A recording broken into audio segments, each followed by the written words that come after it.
Hi, I'm Justin Ricketts, and this is my blog number 5, reflection questions. So, my major is cellular, molecular, biological sciences. So in order to get my stuff done, obviously I have to take a biology class, math class, through college, obviously, and then I need to hopefully I want to get at least a bachelor's degree, maybe a master's. Still considering that. Um, what are some potential policies? Basically, I have to be able to work in labs, completing lab work, obviously, research, writing research papers, kind of based on the research that I um, found in my studies. Um, in my experimental studies. So basically simple math, lab skills, lab safety, knowledge and lab procedures, being able to communicate what my findings in a research type paper. Basically, so English class does help me with the writing portion. Um, so I think these policies are no, I don't, because I feel like they're not based on race. They're based on your your ability to complete the task the best way, most efficient way, and with the best results. So I don't think that there's anything really racist or anti-racist. Really, I feel like it's non-biased at all in this situation. My career, um, I want to be a biological technician in the lab field, laboratory field. Obviously, I need a degree, and I would also most likely need an internship to get myself settled in properly and do everything the right way, in the way that major biotech companies prefer.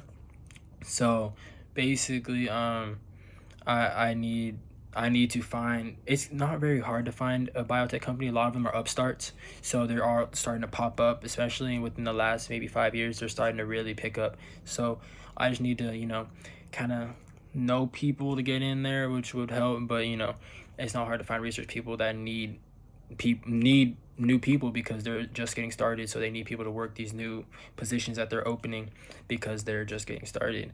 I do feel like some of the things that are involved with this process of getting my career can be a bit racist.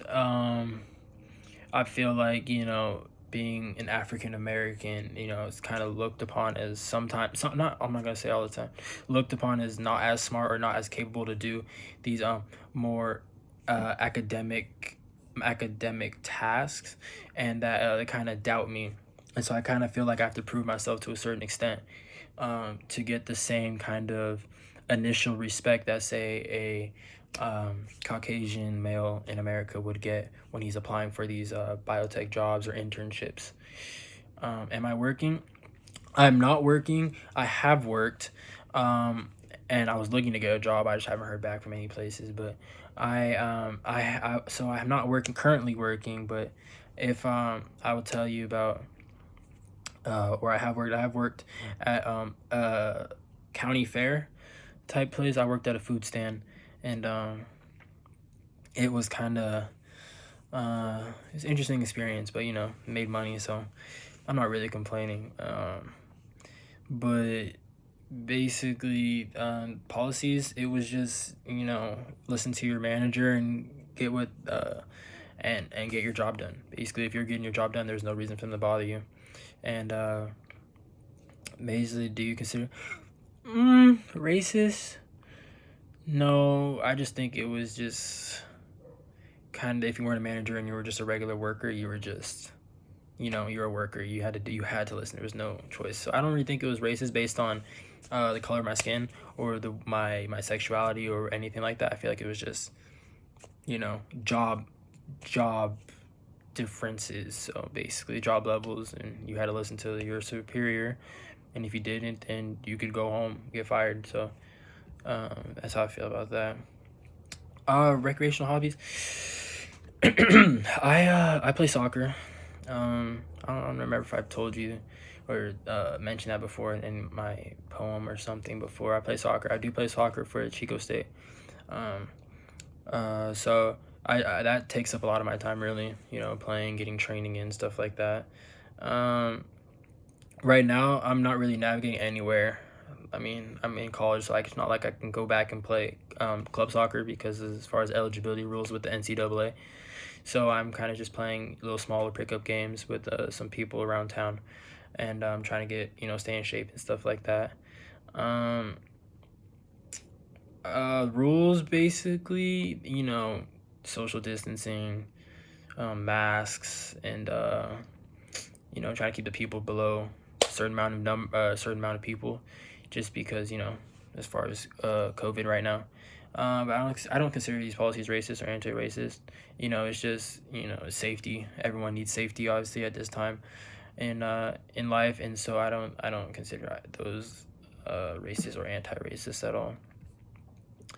I I enjoy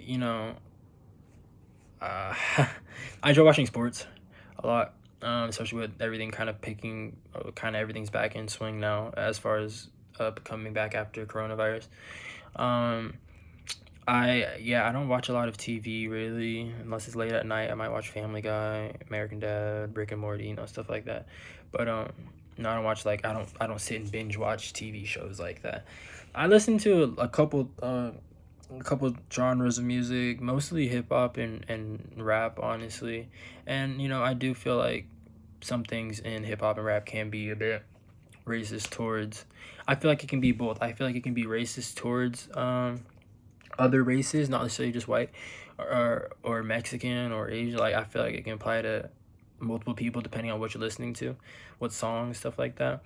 And I also can feel like that it can be anti-racist because there's also rap that talks about us being equal and can we change things and why are we like this, and basically not calling people out, but exposing the problems that African Americans and my other minorities are going through. So I feel like it's kind of going both ways depending on what you listen to. I will admit I listen to both. Um, I try not to let it affect how I feel about certain things, um, because it can have we all know music can have a pretty big impact on what you feel and what influences you. So I try not to get too caught up in that stuff as far as letting it affect me. Um, and then after reflecting on institution, which policy do you want to explore? Yeah, racist policies do I want to dismantle? I feel like, you know, I just kind of want to erase the stigma, kind of, not the stigma, but the stereotype, kind of, I guess you would say. You know, I don't want to be, I don't want someone to have an idea about me before they meet me, if that makes sense. I don't want to have to prove myself before, when I first meet you and have to earn your respect. I mean, I understand respect has to be earned. I'm not saying just give me your respect, but there's a certain level of respect that you initially have just because of your status, your social economical status, your athletic status. In my case, your academic status. So there's things that all factor into how somebody feels about you when you first meet them, and I kind of want to erase all of those. For everybody, not just for African Americans, minorities, Caucasians, for everybody. I feel like we all should be, when we look at somebody in the face or when we see them, I feel like we should say I look at my Caucasian friend and I say, oh, that's probably a very smart man, does well in school. I want to be able to look at my Hispanic/Latino friend and be able to think the same thing, and that there won't be a distinction of, oh, they're from, or the area where they're from, oh, they might not be that smart, stuff like that. I want to erase that completely so that we're all looked at as equal from the start, and it's up to the person to prove everybody wrong.